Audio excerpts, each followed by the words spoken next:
জানতে চাইবো এই যে কর্মক্ষেত্রে বা জনপরিসরে নারীদের সার্বিক নিরাপত্তা নিশ্চিত করতে আইন প্রয়োগের পাশাপাশি সামাজিক দৃষ্টিভঙ্গি পরিবর্তনের ক্ষেত্রে আমাদের বর্তমান সরকার এবং এনসিপি কিভাবে চিন্তা করছে? আচ্ছা, এই বিষয়ে আমাদের অবস্থান কিন্তু ভেরি স্ট্রিক্ট। আমরা একদম এই বিষয়ে জিরো টলারেন্স দেখাতে চাই, এবং সরকারের কাছেও আমরা এই বিষয়ে একদম জিরো টলারেন্স এক্সপেক্ট করি। সরকারও কি সেভাবে চলছে? কি আচ্ছা, কি মনে হচ্ছে আপনার? সরকারের অবস্থান আমি সরকারকে সমালোচনা করতে চাই না। একদম শুরুতেই এই বিষয়ে সরকারের আইন শৃঙ্খলা বাহিনী ঠিকভাবে কাজ করছে না, এটা আমাকে বলতে হবে। স্বরাষ্ট্র মন্ত্রণালয়ের যিনি দায়িত্বশীল আছেন, উনার মন্ত্রণালয়ের যে দায়িত্ব আইন শৃঙ্খলা নিয়ন্ত্রণ করার, দেশে যেইভাবে ধর্ষণকাণ্ড ঘটছে এইটা একেবারে অ্যালার্মিং। আপনি যদি টিআইবি রিপোর্টটার দিকে তাকান, আপনি যদি রামিসা হত্যাকাণ্ডের দিকে তাকান, এবং এরকম আরও অসংখ্য হত্যাকাণ্ডের দিকে যদি আপনি তাকান, বিশেষ করে ধর্ষণ ঘটনাগুলো, যেই রিপোর্টটা উঠে এসেছে যে বেশিরভাগই 7 বছরের কম শিশু। আপনি মানুষের মনস্তাত্ত্বিক অসুস্থতার দিকটা আপনি প্যাটার্নটা খেয়াল করেন, কত অসুস্থতার দিকে মনস্তাত্ত্বিকভাবে একটা সমাজের একটা অংশ এগিয়ে যাচ্ছে, এবং সেই জায়গাটা থেকেও কিন্তু আমাদের কাজ করার প্রয়োজন। তো আইন শৃঙ্খলা বাহিনীকে একটু সমালোচনা আমার এই জন্য করতেই হবে, কিন্তু মাত্র 4 মাসের একটা সরকারকে আমি দায় দিতে চাই না, দায়িত্ব নিতে বলতে চাই। অনেকেই আমাকে জিজ্ঞেস করে যে এই ঘটনার পিছনে কি আপনি সরকারকে দায়িত্ব দিতে চান কিনা, যে এটা সরকারি দলের বিভিন্ন নেতাকর্মীর দায়িত্ব দিতে চান কিনা। শুনেন, অপরাধ সব সরকারের আমলেই ছিল, বিএনপি সরকারের আমলেও অপরাধ সংঘটিত হচ্ছে। তবে অপরাধকে দমন করার জন্য সার্বিকভাবে রাষ্ট্রের যে নিরাপত্তা ব্যবস্থা নিশ্চিত করার কথা, সেইটা আপনাকে নিশ্চিত করতে হবে। এখন এইটার সাথে সামাজিক অবস্থানও খুব জরুরি। ধর্মীয় যেই চিন্তা ভাবনা, ধর্মীয় যে চর্চা, আপনি খ্রিস্ট ধর্মে হতে পারবেন, আপনি হিন্দু ধর্মের হতে পারেন, আপনি মুসলমানও হতে পারেন, কিন্তু আপনার ধর্মীয় মূল্যবোধ, অথবা আপনি যদি কোনো ধর্মেই বিশ্বাস না করেন, আপনি তো মনুষ্য ধর্মে বিশ্বাস করেন, তাই না? আপনার যে মূল্যবোধ, এই মূল্যবোধের চর্চাটা সমাজে খুবই কমে গিয়েছে। এইটা নানানভাবে সামাজিক মূল্যবোধের চর্চার জন্য বিভিন্ন প্রোগ্রাম আপনার লঞ্চ করা উচিত।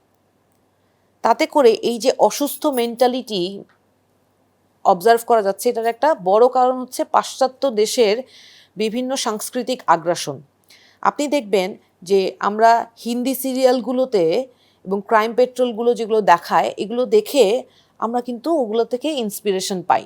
এই অপরাধ যারা করে তাদের মধ্যে এই অপরাধ প্রবণতাগুলো কিন্তু এই এই এই ধরনের আমাদের যে সাংস্কৃতিক আগ্রাসনের কারণেই বৃদ্ধি পাচ্ছে।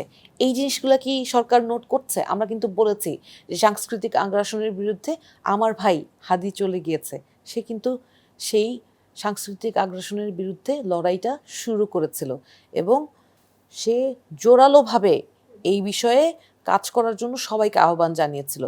তো এই সরকারের বিভিন্ন অংশকে আমরা দেখি যে হাদিকে সহ্যই করতে পারে না। সরকার দলীয় সমর্থক বা কর্মী যারা আছে, তারা কেন জানি হাদিকে সহ্য করতে পারে না। কেন করতে পারে না এটা আমি জানি না। আমার কাছে মনে হয় যে দুর্ভাগা তারা, যারা হাদিকে ধারণ করতে পারে নাই। একজন হাদি এই তার স্বল্প পরিসরের জীবনে মানুষকে যতখানি দিয়েছে, এই দেশের জন্য যতখানি ভেবেছে, সেইটা যত বিষয়ে সে কথা বলেছে, সেইটা হয়তো সারা জীবনেও অনেক রাজনীতিবিদরা বলে যেতে পারে নাই। তো আমরা জাস্ট ওই লিগাসিটা কন্টিনিউ করতে চাই। এখন নারীদের বিষয়ে আমার কয়েকটা বিষয়ে ব্যক্তিগত অবস্থান থেকে, আইনজীবী অবস্থান থেকে এবং রাজনৈতিক অবস্থান থেকে আমার অবস্থান স্পষ্ট।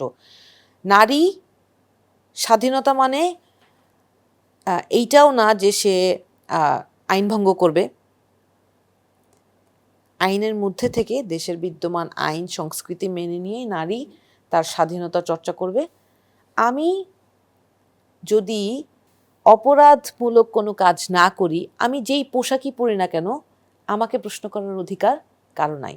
আবার আমাকে একটা আনসেফ, অনিরাপদ পরিবেশে ঠেলে দেয়া এবং সেইটাকে আমার পোশাক বা আমার আচরণ, সেইটার দিকে আঙ্গুল তুলে আমাকে একটা অন্যায় আচরণ ফেস করাকে জাস্টিফাই করা এইটা কোনোভাবেই সমর্থনযোগ্য না। জি। আমি ইচ্ছে হলে আমি ওয়েস্টার্ন পরবো, ইচ্ছে হলে আমি শাড়ি পরবো, ইচ্ছে হলে আমি বোরকা পরবো, আমি নিকাব একটু করবো। যদি আপনার কথার মাঝে একটু কথা বলতে চাই, এনসিপি যেহেতু জামায়াতের সাথে জোটবদ্ধ হয়েছে, জামায়াতের এক শ্রেণীর মানুষ কিন্তু নারীদের আবারও গৃহের মাঝে নিয়ে যাবার এবং তাদের পোশাক নিয়ে তারা বিভিন্ন মন্তব্য বিভিন্ন সময় করে থাকেন। আপনারা যেহেতু একসাথে জোটবদ্ধ আছেন, আপনারাও কি তাদের এই মন্তব্যের সাথে একমত? যেহেতু আপনি আপনার মতামত জানিয়েছেন, বাট দলগতভাবে কি আপনারা সেই একমত হয়েছেন কিনা, বা তাদের কি জানিয়েছেন কিনা যে আপনারা তাদের এই চিন্তাধারার সাথে একমত নন? আচ্ছা, এই বিষয়টা একদম স্পষ্ট করি। ধারণাগতভাবে যেহেতু জামাতের বেশিরভাগ নারীদেরই আমরা দেখি যে উনারা আহ, ধর্মীয় রীতিনীতি মানেন এবং সেইটা উনারা একদম মানে একেবারে সর্বোচ্চ পর্যায়েই মানেন। হুম। উনারা বোরকা পরেন এবং নিকাবও করেন, যেটা স্বাভাবিকভাবে আমরা হয়তো ধরেন আমাকে যদি বলেন, আমি কিন্তু মানে চেষ্টা করি পর্দাটা মেনটেন করতে, কিন্তু আমি কিন্তু ওইভাবে বোরকা পরা বা নিকাব করা ওইটা আমি মেনটেন করতে আসলে পারি না। হুম। তো এটা ওনার স্বাধীনতা, উনি ধর্মটা কতটুকু চর্চা করবেন, কিন্তু উনি কি আমার উপর চাপিয়ে দিতে পারেন? পারেন না। আমার দল, আমার পোশাকের স্বাধীনতা, আমার ব্যক্তিগত জীবন চর্চার স্বাধীনতা, এটা কি আমার দল আমাকে গাইড করতে পারে? পারে না। আমি রাজনীতি করতে এসেছি, কিন্তু আমি আইন ভঙ্গ করছি কিনা, দেশের সংস্কৃতি নষ্ট করছি কিনা, সেইটা নিয়ে আমাকে গাইড করার জন্য আমার দলের নীতি নির্ধারণী পর্যায়ে আমার যারা সুপারভাইজার আছেন তারা হয়তো সুপরামর্শ দিতে পারেন, কিন্তু আমার উপরে এটা আরোপ করতে পারেন না। জি। এই জায়গায় জামাত বলেন, বিএনপি বলেন, দুইটা দলেরই আমি প্রচণ্ড অবস্থানগত জায়গা থেকে আমি বলবো নারী স্বাধীনতা খর্ব করার মতো কাজ করেছে। আমি ব্যারিস্টার আরমান জামাত ইসলামের, যিনি গুম হয়েছিলেন, ওনাকে আমি একটা পডকাস্টে বলতে শুনেছি যে নারী চাইলে জিন্স পরে ঘুরবে, নারী চাইলে বোরকা পরে ঘুরবে, এটা তার স্বাধীনতা, আমরা এখানে বলার কেউ না। জি। কয়েকদিন আগে মার্দিয়া মমতাজ এমপি ওনাকেও কিন্তু বলতে শুনেছি। হুম হুম। তো ঢালাওভাবে আমি একেবারে জামাত, আমার সাথে যখন অ্যালায়েন্স হয়েছে তখন আমার দলের অনেকে হয়তো, আমরা নারীরাও ভয় পেয়েছি যে না জানি আমাদেরকে ওনাদের মতো চলাফেরা করতে বাধ্য হতে হয়, বা ওনারা আমাদেরকে জাজ করবে, বা আমরা ওনাদের সাথে আসলে মিশতে পারবো কিনা। কিন্তু নির্বাচনী প্রচারণায় যখন গিয়েছি তখন অবাক হয়ে দেখলাম যে ওনারা ওনাদের পোশাকেই স্বাচ্ছন্দ্য বোধ করেন। আমরা যে আমার সাথে যেই বোনটা ওয়েস্টার্ন পরে ওনার সাথে ক্যাম্পেইন করছে, ওনারা একবারও তো কিন্তু ওই বোনকে বলে নাই যে তুমি কালকে মাথায় কাপড় দিয়ে আসবা। আচ্ছা। আচ্ছা, এখন দেখেন একই সাথে নির্বাচনের আগে আমরা কিন্তু দেখেছি যে একজন নারী প্রচারণার কাজে যখন গিয়েছে তার নিকাব টেনে খোলা, তার মাথার কাপড় টেনে ধরা, তার মাথায় বাড়ি দেয়া, এই ধরনের ঘটনা কিন্তু সরকার, এখন যেই সরকার ক্ষমতাসীন দল আছে তারা যখন নির্বাচনী প্রচারণায় ছিল তাদের দলীয় কর্মীর দ্বারা এই ধরনের নৃশংস ঘটনা ঘটেছে। এমনকি বোরকার অর্ডার দিয়েছে, এরকম কথাও হয়েছে। মজার ব্যাপার হচ্ছে এরকম হাস্যকর কথাও শুনেছি যে পুরুষ মানুষ বোরকা পরে যে ভোট দিবে। কেন ভাই? একটা মানুষ যখন ভোট দিতে যাবে তার তো পরিচিতি নিশ্চিত হয়েই সে ভোট প্রদান কক্ষে ঢুকবে, তাহলে সেইটা তুমি এনশিওর করো নির্বাচন কমিশনের দ্বারা। তো আমি বলতে চাই যে কোনো রাজনৈতিক দল যে যেই মতবাদেই বিশ্বাসী হোক না কেন, আমার ধর্ম, আমার রাজনীতি আমি করব, আমার ধর্মীয় মূল্যবোধ আমি কতটুকু পালন করব, না আমি নাস্তিক হব, আমার মূল্যবোধটা আমি কোন জায়গায় সেট করব সেটা আমার ব্যাপার। আমি সেই আইন স্বাধীনতা থাকা শৃঙ্খলা বা উচিত। সংস্কৃতির বাইরে যে কিছু করছি কিনা সেইটা আপনি আমাকে পরামর্শ দিবেন, কিন্তু আরোপ করতে পারবেন না। জোর করে চাপিয়ে দেওয়া যাবে না। আমরা যদি একটু বাংলাদেশের নতুন বাজেটের দিকে ফিরে আসি, নতুন বাজেট আপনি নিশ্চয়ই শুনেছেন, সম্পূর্ণ জেনেছেনও আমি আশা করব রাজনীতিবিদ হিসেবে। কি মনে হয় এই বাজেটটা কি জনবান্ধব? আহ আচ্ছা, বাজেটটা আসলে যেটা আশা করেছিলাম যে ভয় পেয়েছিলাম, আশঙ্কা করেছিলাম, আশা না আশঙ্কা করেছিলাম যে এই যে সরকারের যে প্রণোদনাগুলো প্রস্তাবিত হয়েছিল সেইটা যেই রকম ওয়েল প্ল্যান্ড হওয়া উচিত ছিল সেই রকম ওয়েল প্ল্যান্ড হিসেবে তারা এটা লঞ্চ করে নাই। তারা যেটা করেছে যে সরকার গঠন করার সাথে সাথেই ওই যে বলতে হবে যে আমি তো 100 দিনের মধ্যে আমি এতগুলো কাজ করে ফেলেছি, আমি আমার নির্বাচনী কমিটমেন্ট ফুলফিল করে দিয়েছি বলে তারা সরকার গঠনের সাথে সাথেই নানান রকম কার্ড প্রদান করা শুরু করলো। হুম। এখন আপনি যে প্রণোদনা সিস্টেমটা চালু করলেন এটা তো উন্নত বিশ্বের, এই সোশ্যাল সেফটি নেটগুলো উন্নত বিশ্বের একটা সুবিধা যেগুলো সাধারণ নাগরিকদের জন্য দেয়া হয়ে থাকে। আমাদের দেশেও সোশ্যাল সেফটি নেটস আগে থেকেই ছিল, যেগুলো এখন ভিন্ন ফরম্যাটে আসছে। এখন নানান সোশ্যাল সেফটি নেটগুলো আপনি যখন আসলে সেইটার স্প্যানটা বৃদ্ধি করবেন না, ধরেন 2500 টাকা মাসে একজন ফ্যামিলি কার্ড একজন নারী পাবেন, হুম ওইটা কতজন পাবেন বা কতজন পাচ্ছেন, সেই টাকাটা কোথা থেকে আসবে, সেটা তো আরেকটা নির্দিষ্ট খাত থেকে আসতে হবে। এই যে একটা বাজেট এখন প্রণয়ন করা হলো, এই বাজেটের একটা বড় অংশ কিন্তু ওই প্রণোদনাগুলো দিতে হবে সেইটার প্ল্যান করেই করা হয়েছে। এখন সাধারণ মানুষ যেটা বিপদে পড়লো সেইটা হচ্ছে সরকার প্ল্যান না করে যে বাজেটটা ঘোষণা করলো, হুম এই বাজেটে সাধারণ 10টা মানুষের উপর যে চাপটা আসলো, এইটা বিয়ার করার ক্যাপাসিটি কি তার আছে? ধরেন আমাকে যদি আপনি জিজ্ঞেস করেন, কিছুদিন আগে মাননীয় প্রধানমন্ত্রীর উপদেষ্টা ডক্টর জাহিদুর রহমান বিদ্যুৎ বিল বৃদ্ধি নিয়ে অনেকগুলো কারণের মধ্যে একটা কারণ কিন্তু বলেছে যে এই যে প্রণোদনা, এই প্রণোদনাগুলো দেওয়ার ক্ষেত্রে যেই ঘাটতি, সেই ঘাটতি পূরণের জন্য বিদ্যুৎ বিল বৃদ্ধি করা হয়েছে। এটা ওয়ান অফ দ্য রিজনস। হ্যাঁ, তারপর এই যে বাজেট বাড়ানো হল, বাজেটে যেইভাবে নানান জায়গায় কর আরোপ করা হলো,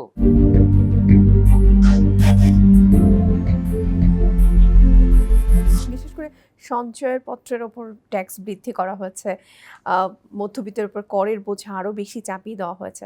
এই বিষয়গুলোকে আপনি কিভাবে দেখছেন? সবকিছুর একটা ইমপ্লিকেশন আছে। হ্যাঁ, যখন করের নানান জায়গায় কর আরোপ করা হয়, সেখানে আমি যে শুধু আমাকে যে বাড়তি কর দিতে হবে এমন না, দ্রব্যমূল্যের দামও কিন্তু বৃদ্ধি পাবে। বৃদ্ধি পাবে। কারণ যিনি ব্যবসায়ী তার উপরেও কিন্তু কর্পোরেট ট্যাক্স ভয়াবহভাবে বাড়ানো হয়েছে। হুম একজন মুদি দোকানি, তার উপরেও কিন্তু এখন ট্যাক্স আরোপ করা হলো, হুম হুম এবং হুম সেটা বাড়তি ট্যাক্স আরোপ করা হলো। হুম হুম আপনি বিপদে না পড়লে স্বর্ণ গয়না বিক্রি করতে যান না, কিন্তু আপনাকে কিন্তু সেই গয়না বিক্রি করতে গেলে বা আপনার জমি বিক্রি করতে গেলে এখন গেইন ট্যাক্স দিতে হবে। হুম হুম আপনার সঞ্চয়পত্রে আগে 5% ট্যাক্স কাটতো, এখন শুরুতেই 10% ট্যাক্স কাটবে। আপনি যদি আয়কর জমা দিতে যান, আগে প্রথমেই একটা 5%-এর একটা স্ল্যাব ছিল, সেটা উঠিয়ে দিয়ে এখন সরাসরি 10%-এর স্ল্যাব করা হলো। এরকম আরো অসংখ্য জায়গা আছে যেখানে আসলে বলতে গেলে শুধু বাজেট নিয়েই একটা আলাদা আলোচনা করতে হবে। এই যে আলোচনাগুলো, এই আলোচনাগুলো আসলে সরকার যখন গঠন করে তখন কিন্তু আমরা বলেছিলাম যে আমরা একটা ছায়া মন্ত্রিসভা করব সরকারকে সহযোগিতা করার জন্য। হুম তখন স্বরাষ্ট্রমন্ত্রী সহ অন্যান্য সরকারি দলের লোকজন আমাদেরকে অনেক উপহাস করেছেন বিভিন্ন সময়, এমনকি পার্লামেন্টে দাঁড়িয়েও। হুম কিন্তু আমরা জনগণের স্বার্থে ওই যে সরকারকে সহযোগিতা করব বলেছিলাম, সেই জায়গায় আমরা কিন্তু আমাদের ছায়া বাজেট প্রস্তাব করেছি। সেই ছায়া বাজেটে কি আছে সেইটা আমরা একটু আলাপ করতে পারি, যে আমাদের যে বাজেট প্রস্তাবনাগুলো ছিল সেই প্রস্তাবনাগুলো আসলে নিয়ে কাজ করলে সরকার কিভাবে মানুষকেও সার্ভ করতে পারতো এবং সরকারের উদ্দেশ্যও কিভাবে সফল হতো, সেটা নিয়ে একটু আলাপ করতে চাই। এনসিপির যে বাজেট প্রস্তাবনাগুলো ছিল সেইখানে এখন যেমন সরকার কি করেছে, একটা অনেক বড় বাজেট, যেই বাজেটটা মূলত কর নির্ভর একটা বাজেট, হুম হুম এবং মানুষের উপর অনেক জায়গায় একটা আরোপিত বাজেট, যেখানে আপনার নাভিশ্বাস উঠে যাওয়ার মতো, শ্বাসরোধ করার মতো একটা বাজেট আরোপ করা হয়েছে। এই বাজেটের আগে যদি আমার আগের বাজেটগুলো পর্যালোচনা করি, আমরা দেখতে পাই যে এই দেশে 25-30% মানুষ যাদের উপরে যাদের আয় করযোগ্য, হুম তাদের মধ্যে শুধু 25-30% মানুষ কর দেয়, আর বাকি মানুষগুলো করই দেয় না। তাহলে আপনার বাজেটটা নতুন করে যারা করের আওতায় ছিল না তাদেরকে আরো বেশি করের আওতায় না এনে, বরং যারা কর দিচ্ছে না তাদেরকে কিভাবে কর প্রদান করার জন্য বাধ্য করা যায় সেইটার বুদ্ধি আমরা করার চেষ্টা করেছিলাম। আমরা বলেছিলাম বিদ্যুৎ বিলের সাথে টিন দেয়া, এবং আপনার এনআইডির মাধ্যমে সমস্ত ব্যাংক অ্যাকাউন্টগুলো রেগুলেট করা, টিন সংযুক্ত করে, এবং একটা সেন্ট্রালাইজ সিস্টেম ডেভেলপ করা যেখানে যারা করযোগ্য আয় আছে তারা বাধ্য হয় যাতে সুনির্দিষ্ট পরিমাণে করগুলো দিতে। একই সাথে আরেকটা ইউনিক প্রস্তাবনা করেছিলাম যে আমাদের তো অনেক জায়গায় ট্যাক্স রিবেট আছে, সেই জায়গায় আমরা যদি এই যে আয় থেকে আমরা তো প্রতি বছর মুসলমানরা জাকাত দেয়, হুম হুম এই জাকাতটাকে রিবেটের আওতায়, ট্যাক্স রিবেটের আওতায় যদি নিয়ে আসতে পারতাম, তাহলে এইটা একটা সম্পদের সুষম বন্টন হইতো। আচ্ছা হ্যাঁ, এই যে অনেক রকম আলোচনা সমালোচনা শুনি যে অমুক দল নাকি জাকাতে চলে, তো অমুক হুম সংস্থা জাকাতে চলে। এই যে বিভিন্ন সংস্থায় জাকাতটাও তখন আমি কোথায় দিচ্ছি এটাও হুম কিন্তু আমি দেখাইতে পারতাম আমার ট্যাক্স ফাইলে। তখন এই সবগুলো জিনিস কিন্তু রেগুলেটেড হয়ে যেত। ওকে তো বাংলাদেশের মানুষ আসলে তখন মুক্তি পেত। যেইভাবে জোর করে কর আরোপ করা হয়েছে, যারা ব্যবসায়ী তাদের জন্য খুবই বিপদ, সাধারণ মানুষেরও বিপদ, এবং এই ভয়াবহ করের কারণে প্রত্যেকটা জিনিসের দাম বেড়ে যাবে। আপনার আমার বেতন কয় টাকা বেড়েছে? হুম আমলাদের তো বেতন বাড়ানোর জন্য প্রস্তাব করা হয়েছে। আমার আপনার কি বেতন বাড়বে? আমরা কিভাবে চলবো বলেন তো? জি আমরা যদি একটু এনসিপি, বিশেষ করে আপনি যেহেতু অ্যাডভোকেট প্লাস রাজনীতিবিদ, দীর্ঘমেয়াদে বাংলাদেশকে আপনি কিভাবে দেখতে চান? আপনার স্বপ্নের বাংলাদেশের রূপরেখাটি কেমন হবে বলে আপনি আশা রাখেন? যদি জানতে চাই খুব সংক্ষেপে। আহ, আমাদের বাংলাদেশের নাম কি? গণপ্রজাতন্ত্রী Bangladesh, people's republic of Bangladesh. বাংলাদেশের সর্বক্ষমতার অধিকারী হচ্ছে জনগণ। আমি আমার দেশটাকে দেখতে চাই যে এই দেশের মানুষগুলো সার্ভড হবে, হুম এই দেশের সকল সিদ্ধান্তের মালিক হবে জনগণ, হুম হুম, জনগণের পক্ষে সকল সংস্থা কাজ করবে, সরকার জনগণের হয়ে কাজ করবে। রাষ্ট্রের কাঠামোগুলোর পরিবর্তনের প্রতিজ্ঞা নিয়েই তো আমরা রাজনীতিটা করতে এসেছি। ওই প্রতিজ্ঞাটা বাস্তবায়ন না হওয়া পর্যন্ত আমাদের সংগ্রাম চলবে। রাষ্ট্রের সকল প্রতিষ্ঠানের যে প্রাতিষ্ঠানিক সংস্কার প্রয়োজন, এই সংস্কার যতদিন না হয় ততদিন পর্যন্ত আমরা আমাদের সংগ্রাম চালিয়ে যাব, এবং বাংলাদেশের মানুষকে একটা স্বাধীন সার্বভৌম হুম বাংলাদেশ উপহার দিতে চাই আমরা, যেই বাংলাদেশে মানুষের কাছে সরকার জবাবদিহি করবে, সরকারের সমস্ত অর্গান, সমস্ত আহ, প্রতিষ্ঠান জবাবদিহি করবে, রাষ্ট্রের রুল অফ ল এনশিওরড হবে। আপনার জুডিশিয়ারি বলেন, প্রশাসন বলেন এবং পার্লামেন্ট বলেন, তিনটা অর্গান যে যার জায়গায় স্বতন্ত্রভাবে কাজ করবে। একটা অর্গান আরেকটা অর্গানের উপর হস্তক্ষেপ করবে না। আজকে বিচারের কাঠগড়ায় গিয়ে আমরা বিচার পাই না, কারণ ওই যে বিচার ব্যবস্থার উপর সরকারের নগ্ন হস্তক্ষেপ। আপনি দেশে দুর্নীতি বন্ধ হয় না, কারণ হুম ওই যে দুর্নীতি দমন কমিশনের উপর সরকারি নগ্ন হস্তক্ষেপ। আইন শৃঙ্খলা বাহিনী দেশের মানুষকে সার্ভ না করে সরকারকে সার্ভ করে। কিন্তু আমরা প্রস্তাব করেছি দেশে আইন শৃঙ্খলা বাহিনী হবে জনবান্ধব। ওই জায়গাটায়, ওই টার্গেটে যতদিন না পৌঁছাবো ততদিন পর্যন্ত আমরা সংগ্রাম করব। বারবার করে বলছি, ইনকিলাব জিন্দাবাদ। বাংলাদেশের মানুষের জন্য একটা বাসযোগ্য বাংলাদেশ গড়ে তোলা। ওই যে ব্রেইন ড্রেইন হয়, যখন বাংলাদেশ ওই জায়গায় পৌঁছাবে তখন আর ওই ব্রেইন ড্রেইন হবে না। যারা বিদেশে চলে গিয়েছে তারা দেশকে সার্ভ করার জন্য দেশেই ফেরত আসতে স্বাচ্ছন্দ্য বোধ করবে।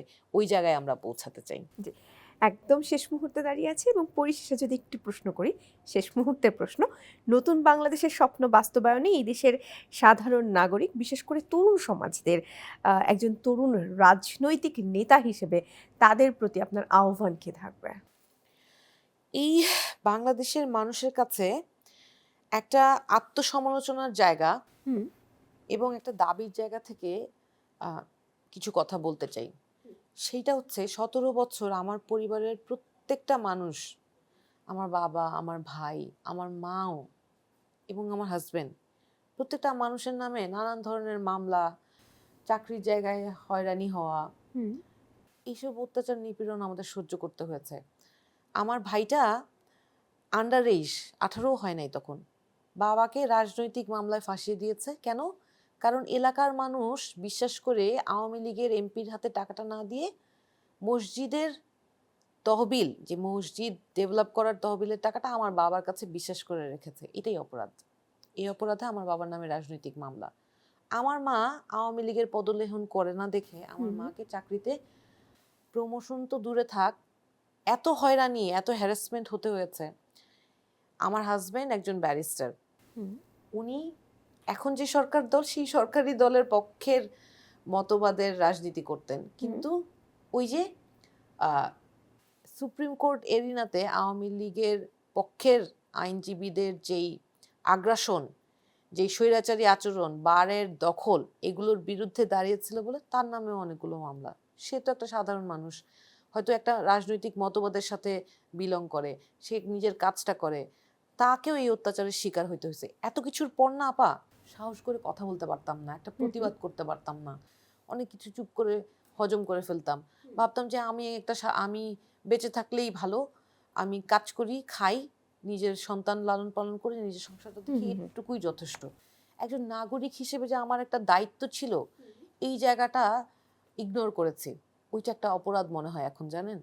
কারণ ওই সময় আমরা নিজেদের নাগরিক হিসেবে অধিকারটা বুঝতে চাই, কিন্তু দায়িত্বটা বুঝতে চাই না। ওই জায়গায় দাবিটা আমি করতে চাই যে নাগরিকরা ওই চুপ থাকার ভয় পেয়ে চুপ থাকাটা আর যাতে না থাকে। আমরা যখন চুপ থাকি তখনই একটা সরকার স্বৈরাচারী হয়ে ওঠে। আমরা যে যার জায়গা থেকে যখন প্রতিবাদ করতে থাকবো, তখনই সরকার অ্যাকাউন্টেবল হইতে বাধ্য হবে। সরকারকে জবাবদিহিতার আওতায় আনার এটাই একটা উপায়। এখন আপনি বলতে পারেন সব ছোট বড় বিষয় নিয়ে আপনাদের কথা বলার দরকার কি? সব ছোট বড় বিষয় নিয়ে সমালোচনা করলে সরকার কাজ করবে কিভাবে? সব ছোট বড় বিষয় নিয়ে সরকারকে কেন বলি, কেন বলতে বলছি যেন সরকার কোন কাজটা করা উচিত এটা বুঝে ঠিক কাজটা জনগণের স্বার্থে করে।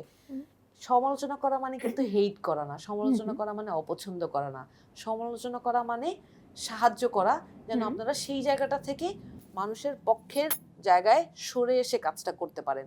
ওই দায়িত্বটাই মানুষের সাথে বন্টন করে নিতে চাই। নাগরিকের অধিকার এবং দায়িত্ব দুইটা যাতে আমরা সমানভাবে বুঝে নিই, নারী পুরুষ নির্বিশেষে সবাই সবার জায়গা থেকে যাতে এগিয়ে আসি, সেই দাবিটাই করব। এটাই। অ্যাডভোকেট হুমায়রা নূর, আপনাকে অসংখ্য ধন্যবাদ আমাদের আজকের পর্বে আমাদের মাঝে উপস্থিত থাকার জন্য। ধন্যবাদ আপনাকে আমাকে ডাকার জন্য। আপনার সাথে কথা বলে অনেক মনের কথা খুলে বললাম, ভালো লাগলো। ধন্যবাদ। দর্শক, প্রশ্নোত্তরের আজকের পর্ব এ পর্যন্তই।